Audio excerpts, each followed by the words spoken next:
जय गुरु जी, शुक्राना गुरु जी महाराज का for this beautiful, blissful सत्संग again today. एक वीडियो देख रही थी which my friend Rani shared with us, और उसमें था कि महाभारत के युद्ध में सबसे कठिन जो मृत्यु थी वो अभिमन्यु की थी। और अभिमन्यु जो थे वो महाभारत के युद्ध के मैदान में अकेले पड़ गए, अकेले खड़े थे, चारों तरफ से वो घिरे हुए थे और उनका रथ टूट चुका था, धनुष हाथ से छिन चुका था, सब चारों तरफ से उनके शरीर में प्रहार थे और अस्त्र शस्त्र सब गिर चुके थे, पर उनका साहस नहीं टूटा और वो लड़ते जा रहे थे टिल द एंड। और उस दिन अभिमन्यु अकेले नहीं लड़ रहे थे, मर्यादा और असूलों का भी उस दिन हार हो रहा था और बहुत पीड़ा में थे, वो बहुत दर्द में थे और सब जगह जो भी उनको देख रहे थे बहुत ही दुख में थे। पर दूर खड़े जो श्री कृष्ण थे उनके चेहरे पे मुस्कान थी और लोगों ने जाके उनसे पूछा कि प्रभु आपके चेहरे में मुस्कान क्यों है, आपको पीड़ा नहीं हो रही उनकी पीड़ा देख के? तो श्री कृष्ण जवाब देते हैं कि तुम सबको अभिमन्यु का आज का दुख दिख रहा है, पर मैंने उनका जन्मों जन्मों के दुख को आज काट दिया है। So what is the take away from that? जो हम यहाँ पर जिस चीज के लिए हम इस दरबार में आते हैं, to connect with our guru ji. When we connect initially it's a honeymoon phase with guru ji. जो हम मांगते हैं, जो हम सोचते हैं, guru ji gives it to us and we say wow this is an amazing darbar. But what is the real purpose of this? Is us to evolve spiritually, to transform ourselves, to grow.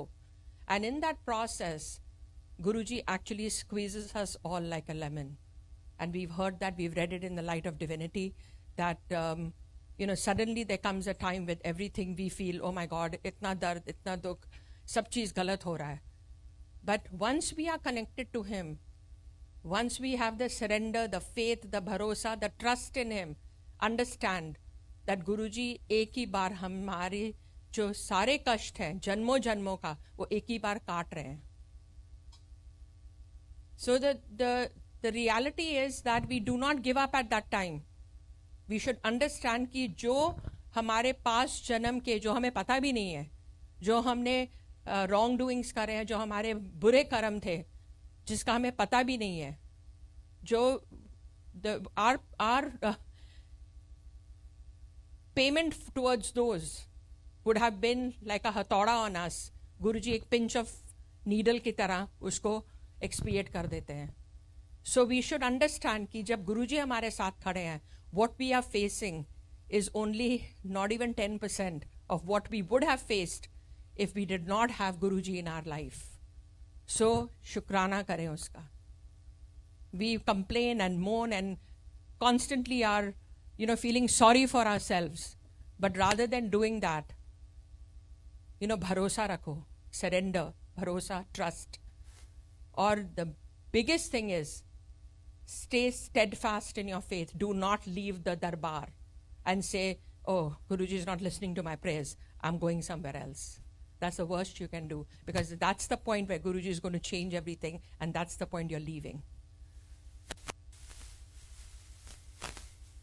That is the main purpose of why we are here, is to expiate our karma from God knows how many janams. So आते रहें, connected रहें, surrender to Guruji, दुख में भी सुख देंगे, no complaints, always stay in shukrana mode and gratitude to Him for everything.